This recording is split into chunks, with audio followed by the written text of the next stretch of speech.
advantageous position. We have one really visible example is the Great Rain Bear Forest, which is approximately 64,000 square kilometers in the central coast of British Columbia. And in the previous call, it was announced that they are producing 30 million carbon credits over 30 years, and that will be fed over time, I guess, into the regional regulated markets that are coming on steam. So this is significant, but again, in terms of relativity to the overall market, First Nations are just emerging as players. The carbon recap then for where First Nations are is that there are asserted carbon rights and Aboriginal and treaty rights, but there's no definitive legal case framework. That being said, I understand we have some legal experts who will be sharing their view of the technicalities in terms of the legal situation. But in terms of the operational and doing something with these rights and doing something with the capacity and the right for consultation and UNDRIP scenarios, the base fact is that First Nations, we remain in the midst of the forests, and these are the largest carbon sinks in the world.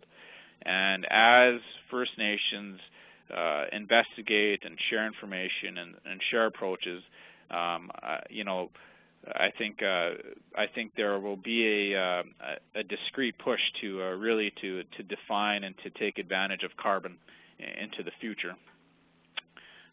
From our perspective, the forest tenure situations that are in place in Canada on a national basis that deal with trees, that deal with carbon, they need to be addressed. And the provincial tenure reviews that are underway right now are key venues for these discussions to take place.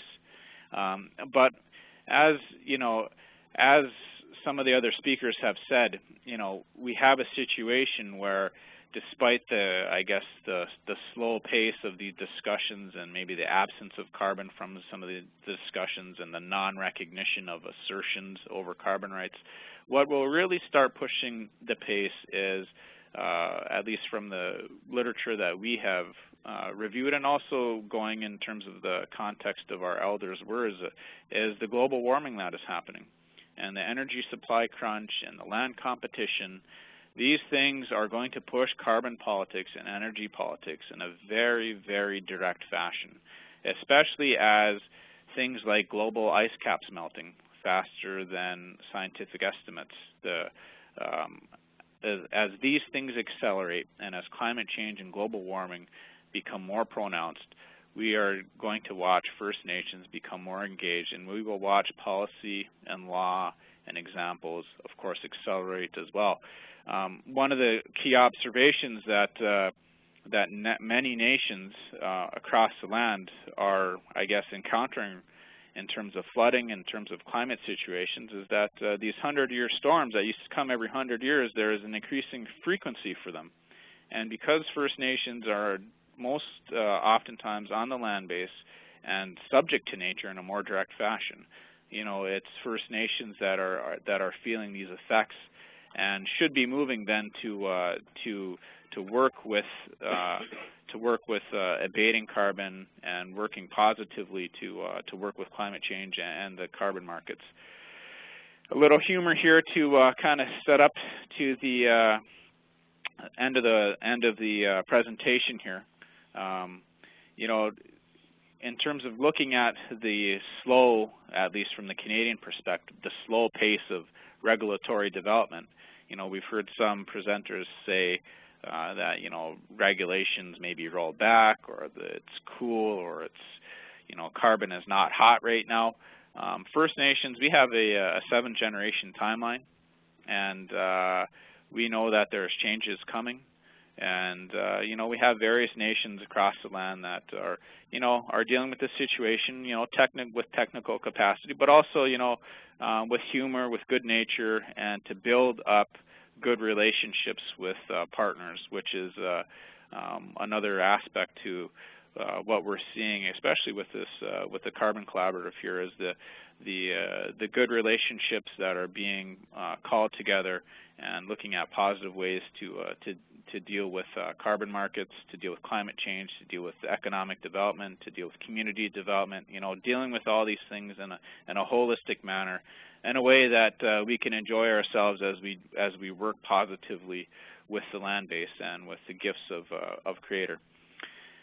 So with that, I will personally would like to thank the group for your time. It was an honor to be able to present to such a esteemed crowd in the cyber world, and so I'd like to speak my language a little bit.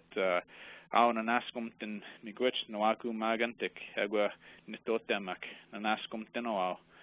Hi. So just very basic to honor honor our original languages, and hopefully you're sitting in your home territory, and I know you're honoring your languages in your ways as well.